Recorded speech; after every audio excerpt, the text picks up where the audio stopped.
Bonjour à tous, ou à toi, tout seul derrière ton bureau. Je vais présenter ici un aperçu général de la méthodologie Vissier-Faudy. Nous irons plus dans le détail dans les présentations suivantes. L'idée ici, c'est de donner une vision d'ensemble de l'articulation des différentes parties qui constituent cette méthodologie. Alors pourquoi analyser les chaînes de valeur? Eh bien, étant donné que les chaînes de valeur sont une séquence d'acteurs productifs qui fournissent un bien ou un service particulier sur les marchés domestiques ou d'exportation, elles sont à la fois des canaux majeurs de développement agricole pour leur capacité à générer des revenus et des emplois, et un cadre opérationnel d'engagement avec les agriculteurs, les entreprises et les décideurs politiques pour améliorer la création de revenus de façon inclusive et durable. Mais nous avons besoin d'en savoir plus sur les chaînes de valeur, de comprendre leur fonctionnement et leur performance pour aider les décideurs politiques et les investisseurs. Vissier-Faudy s'attaque à ce défi en fournissant des informations et des connaissances aux décideurs publics et privés pour le dialogue politique et pour les interventions dans les chaînes de valeur. La méthodologie Vissier-Faudy, en quelques mots. Fournir aux décideurs des informations factuelles, c'est-à-dire basées sur l'évidence, pour alimenter leur stratégie, suppose d'avoir une méthodologie spécifique. La méthodologie Vissier-Faudy est constituée de différents outils, c'est une boîte à outils, pour faire le diagnostic de la chaîne de valeur et mener des analyses extensives. Elle utilise essentiellement une approche quantitative de la performance et de l'impact de la chaîne de valeur et des informations robustes. Des informations robustes, cela veut dire des informations tangibles, pertinentes et le plus possible fiables, mais aussi des informations orientées vers les besoins des décideurs et compréhensibles par les décideurs et leurs partenaires, et enfin des informations qui peuvent être suivies dans le temps et comparées. Le cadre d'analyse Vissier-Faudy cherche à donner une image de la chaîne de valeur à un moment donné pour produire des connaissances en relation avec les stratégies de développement durable des décideurs. La boîte à outils combine différentes analyses pour répondre à 4 questions structurantes qui sont la colonne vertébrale de la méthode et des rapports. Les 4 questions sont: quelle est la contribution de la chaîne de valeur à la croissance économique? Cette croissance économique est-elle inclusive? La chaîne de valeur est-elle durable du point de vue social? La chaîne de valeur est-elle durable du point de vue environnemental? Le processus de l'étude comprend 3 principales étapes. L'analyse fonctionnelle, point de départ du travail, qui est ajustée jusqu'à la fin de l'étude, qui bénéficie des autres formes d'analyse et qui apporte à ces autres formes d'analyse. Deuxième étape, ce sont les 3 autres formes d'analyse: l'analyse économique, l'analyse sociale et l'analyse environnementale. Ces 3 analyses sont menées en parallèle, partagent la même typologie d'acteurs et parfois la collecte de données, comparent les mêmes sous-chaînes et, ensemble, donnent des réponses plus compréhensibles car plus complètes aux questions posées. La dernière étape consiste en une synthèse qui donne une image claire du fonctionnement de la chaîne de valeur. Les analyses pour répondre aux 4 questions structurantes sont guidées par un ensemble de sous-questions, appelées questions centrales, qui ciblent un certain nombre d'indicateurs qui doivent être mesurés ou de thèmes qui doivent être explorés par les experts. Il y a 6 questions centrales bien spécifiques pour répondre à la préoccupation de croissance économique, 3 questions centrales pour vérifier si cette croissance économique est inclusive, 6 questions centrales pour analyser la durabilité sociale de la chaîne de valeur et enfin 5 questions centrales pour tester sa durabilité environnementale.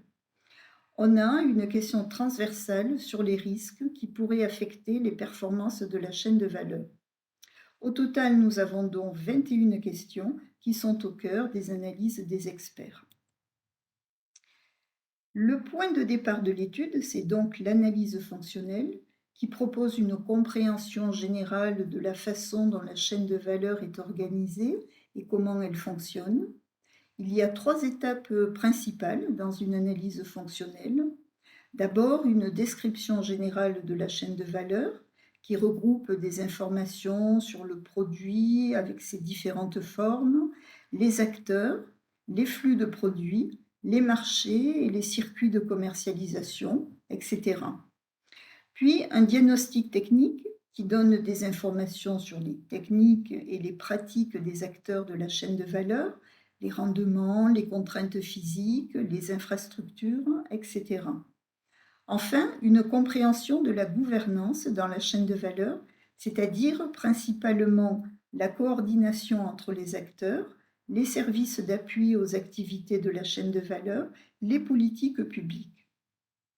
Une matrice FOM, comme force, faiblesse, opportunité, menace, peut aider à combiner les principaux résultats de l'analyse fonctionnelle et certains éléments résultant des analyses économiques, sociales et environnementales menées pour répondre aux 4 questions structurantes.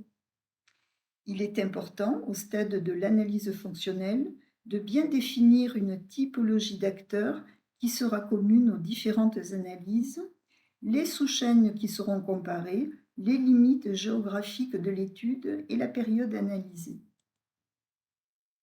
Première question structurante, quelle est la contribution de la chaîne de valeur à la croissance économique?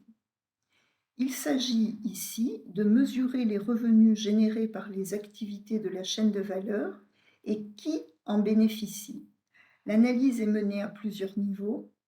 Pour commencer, au niveau des acteurs de la chaîne de valeur, un agriculteur, un transformateur, un commerçant, puis au niveau de l'ensemble de la chaîne de valeur et des sous-chaînes dans l'économie nationale, enfin dans l'économie internationale. D'abord, il s'agit d'estimer les coûts et les revenus d'exploitation des acteurs. C'est ce qu'on appelle l'analyse financière de la rentabilité de chaque type d'acteur tout au long de la chaîne de valeur. Le bénéfice correspond au profit ou revenu d'exploitation des acteurs. C'est la différence entre la valeur de la production et l'ensemble des coûts représentés dans la première colonne du graphique. Ensuite, pour calculer la croissance économique, il faut mesurer la valeur ajoutée par tous les acteurs directs de la chaîne de valeur, les agriculteurs, les transformateurs, les commerçants. C'est ce qu'on appelle la valeur ajoutée directe, mais aussi la valeur ajoutée d'acteurs indirects que sont les fournisseurs de biens et services aux acteurs directs. On parlera là de valeur ajoutée indirecte. Ces effets d'entraînement sont importants à mesurer. Plus on produit dans le pays et moins on importe, mieux c'est pour la croissance économique nationale. Par exemple, l'énergie et les sacs utilisés par les acteurs de la chaîne de valeur, s'ils ne sont pas importés, génèrent de la valeur ajoutée indirecte chez les fournisseurs nationaux grâce à la chaîne de valeur. Le calcul de la valeur ajoutée totale, c'est-à-dire l'ensemble de la valeur ajoutée directe et de la valeur ajoutée indirecte, et des importations totales, calculées selon le même processus, permet de mesurer la contribution de la chaîne de valeur au PIB, à la balance commerciale et au compte public. Ici, le bénéfice concerne plus d'acteurs, puisqu'il englobe le revenu des salariés, salaires, de l'État, taxes, et des fournisseurs, valeur ajoutée indirecte, comme représenté dans la deuxième colonne. Enfin, étant donné que les produits domestiques sont en concurrence avec d'autres produits sur les marchés internationaux, il est important de regarder la viabilité de la chaîne de valeur dans l'économie mondiale. On va donc mesurer la différence entre les biens et services produits, cacao, bananes, lait, etc., et les biens et services consommés par la chaîne de valeur, carburant, emballage, transport, etc., en utilisant des prix internationaux ou prix de parité pour les biens échangeables et en gardant les prix de marché pour les biens domestiques. Ceci donne une indication du gain ou de la perte pour l'économie nationale et aussi de la compétitivité de la chaîne de valeur. Cette troisième façon de faire est illustrée dans la troisième colonne du graphique. Deuxième question structurante, cette croissance économique est-elle inclusive? Il s'agit ici de produire des informations sur la façon dont la croissance économique bénéficie aux différents groupes sociaux, entreprises, institutions, en fonction des types de bénéficiaires, par exemple les petits producteurs, les salariés, les ménages pauvres, les jeunes, les femmes, les populations vulnérables. On pourra argumenter si la croissance économique est plus ou moins inclusive. Les principales attentes ici portent sur la distribution des revenus et des emplois et l'impact de la chaîne de valeur sur la réduction de la pauvreté. L'économiste et l'expert social, ensemble, mobilisent leurs approches quantitatives et qualitatives pour construire la réponse à cette question. Des éléments issus de l'analyse sociale, par exemple sur les groupes marginalisés, peut enrichir les éléments de distribution des revenus calculés par l'économiste. Troisième question structurante, la chaîne de valeur est-elle durable d'un point de vue social? La réponse à cette question doit s'appuyer sur l'exploration de 6 domaines d'analyse. Les conditions de travail, les droits d'accès à l'eau et aux terres, l'égalité de genre, la sécurité alimentaire et nutritionnelle, le capital social et les conditions de vie. Il s'agit d'étudier l'impact du contexte social sur la situation des acteurs de la chaîne de valeur et l'impact des activités de la chaîne de valeur sur le contexte dans ces différents domaines. Pour cela, les experts utilisent un outil spécifique appelé profil social, élaboré par la Commission européenne, qui permet de donner des scores et leur justification extensive à une soixantaine de questions qui se répartissent dans une vingtaine de thèmes. Ils identifient ainsi les principales contraintes, les effets, les opportunités et les risques liés à la chaîne de valeur dans le domaine social.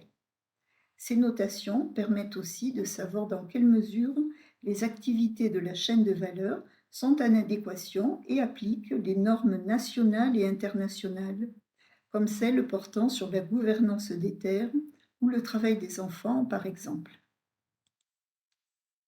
Quatrième question structurante, la chaîne de valeur est-elle durable d'un point de vue environnemental? Il s'agit ici de produire des informations sur les dommages potentiels, les risques ou les bénéfices des activités de la chaîne de valeur pour 3 aires de protection: l'épuisement des ressources, la qualité des écosystèmes, la santé humaine, et aussi sur le changement climatique et la biodiversité. C'est une analyse essentiellement faite par l'expert environnemental, mais celui-ci peut s'appuyer sur l'économiste et sur l'expert social pour certains aspects de son analyse, en particulier pour l'exploration des risques pour la biodiversité. L'expert environnemental utilise l'analyse du cycle de vie pour faire l'inventaire des ressources utilisées et les substances émises à toutes les étapes de la chaîne de valeur et évaluer les impacts et les dommages environnementaux. Par exemple, les activités de transformation dans la chaîne de valeur vont nécessiter l'utilisation d'énergie qui, en fonction de la nature de l'énergie utilisée, va avoir un impact en termes de changement climatique et créer des dommages en termes d'épuisement des ressources. En fin d'étude, dans la synthèse, les experts doivent délivrer une image claire du fonctionnement de la chaîne de valeur en faisant ressortir les principaux résultats et les points critiques. Cette synthèse comprend les réponses aux 4 questions structurantes, l'identification des risques, le résumé des avantages et forces de la chaîne de valeur et les principaux points de levier pour des actions possibles en vue d'améliorer la durabilité de la chaîne de valeur. Quelques recommandations maintenant aux experts pour mener à bien l'étude. Les études Vissier-Faudy informent sur le fonctionnement de la chaîne de valeur et les impacts générés à l'intérieur du pays. Quand les experts l'estiment nécessaire, ils peuvent compléter avec une analyse des activités à l'extérieur des frontières du pays à partir d'une recherche rapide sur les segments étrangers, et uniquement quand ils l'estiment nécessaire. Le temps de l'étude est limité. Les experts doivent choisir avec précaution les données les plus importantes en se centrant sur les aspects les plus pertinents pour les décideurs et ne pas perdre de temps à collecter de l'information qui n'améliorera pas significativement les résultats. Pour l'analyse fonctionnelle, en vue de la préparation de la suite du travail, l'équipe doit savoir que plus elle recherche le détail, par exemple une typologie très fine des acteurs, plus importante sera la quantité de données à collecter. L'analyse ne doit pas mesurer avec une précision absolue pour être en mesure d'aider le décideur. Pour l'analyse économique, les ordres de grandeur doivent être privilégiés et plus faciles à établir que des chiffres plus précis. Ils sont généralement suffisants pour la prise de décision. Pour l'analyse sociale, le rapport doit aborder tous les sujets de manière générale au lieu de répondre de façon approfondie à toutes les questions. Sur chaque sujet, il faut faire ressortir les points critiques qui méritent attention. Les analyses environnementales, enfin, proposent généralement des graphiques standards qui nécessitent une explication pour les non-spécialistes. La signification des indicateurs les plus importants et les conséquences sur les aires de protection doivent toujours être clairement établies avec des phrases simples de façon à faciliter la compréhension et l'impact de l'impact environnemental en jeu.